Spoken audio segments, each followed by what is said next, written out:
Alright guys, I'm going to try and do my first man fuel video for you guys. What I got here is a, don't remember what I got here. Oklahoma Joe's.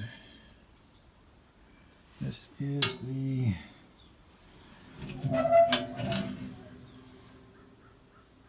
not the Longhorn, but it's the other one.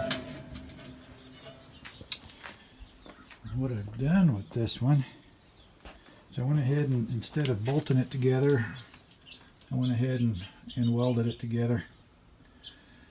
I also opened up, actually lowered the heat inlet into the main chamber and opened up the bottom end just to give a little better flow through the bottom end of the smoker. I haven't yet lowered the exhaust, which I want to do. Plus I want to make this a 4-inch exhaust instead of the 3, which it is, which will also help with airflow. But it works good so far that I've tried. What I've also done is picked up some Weber grates for this smoker instead of using the ones that it came with, and then also made some tuning plates. Also built me a little ash scraper, works real good. Got the contour so that it goes around the bottom, pull the ash out really nicely.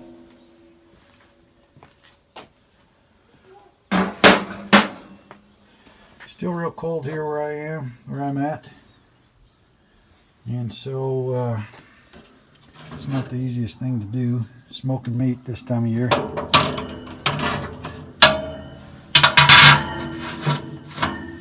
These are the tuning plates I've installed. I need to cut them down a little bit. They're a little wide yet.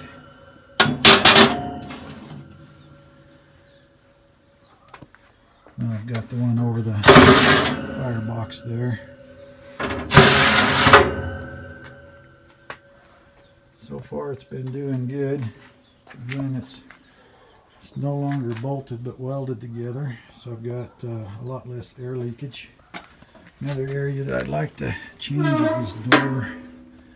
The opening that they give you for the air inlet, I think, is just a little small, and so I usually have to keep the door cracked open somewhere about like that to maintain constant temperatures of around 275.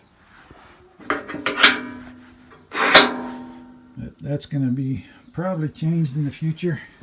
I've also built me a good coal basket for putting in there. I am using the lower setting. A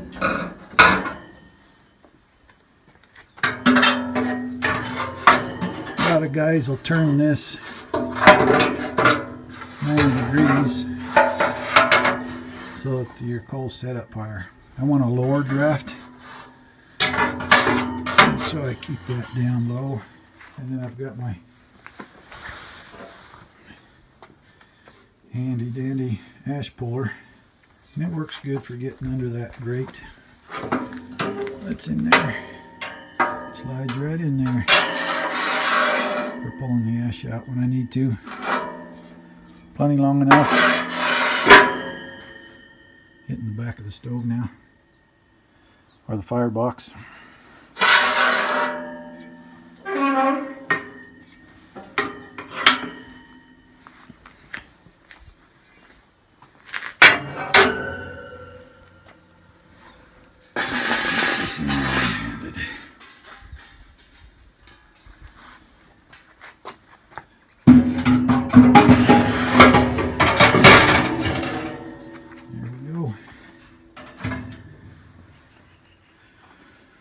Haven't tried using this hot pad at all.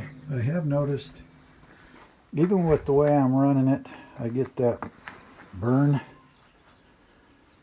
on the top of the firebox.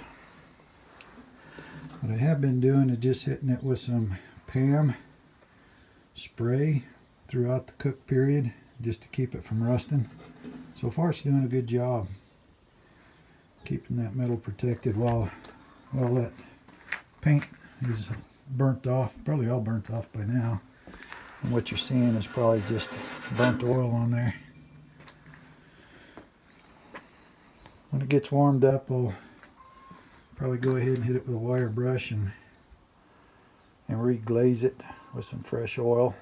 But for now, every time I cook, I hit it with a little Pam cooking spray.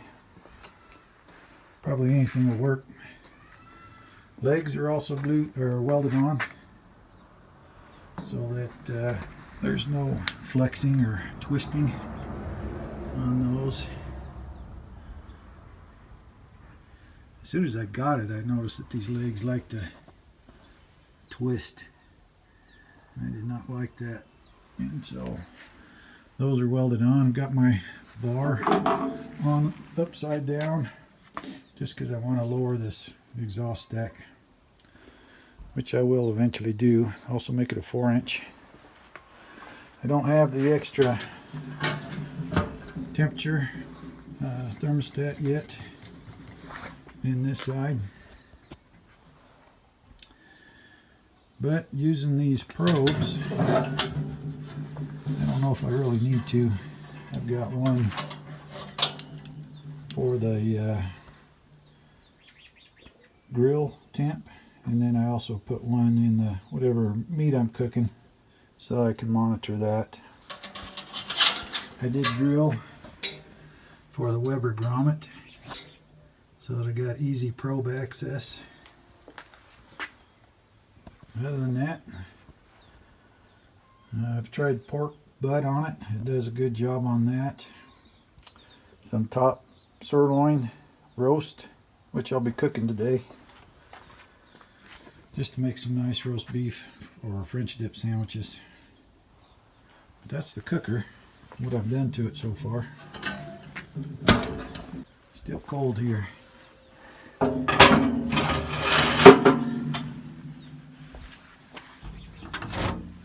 I don't like using coated anything to cook on. And these ceramic coated ones, that comes with the smoker. I use it over the firebox area, but I'm not going to cook off of it. I like plain stainless. So that's why I got these Weber grills to put in here. They're a little thicker as well. The bars are a little thicker, a little more heavy duty. I did have to weld a couple of bars on because when I got them popped loose.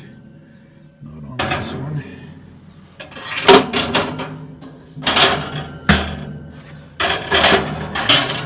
As you can see here how I've had to go through and re-tack those on.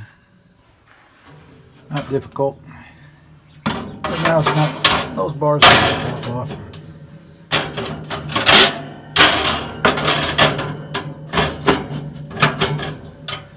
And I've got my grilling surface.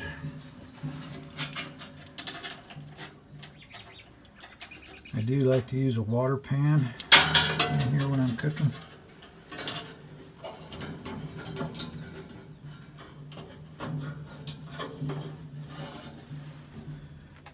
Go.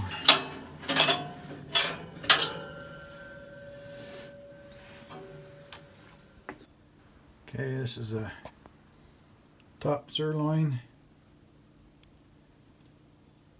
boneless roast. I'll be trying out today.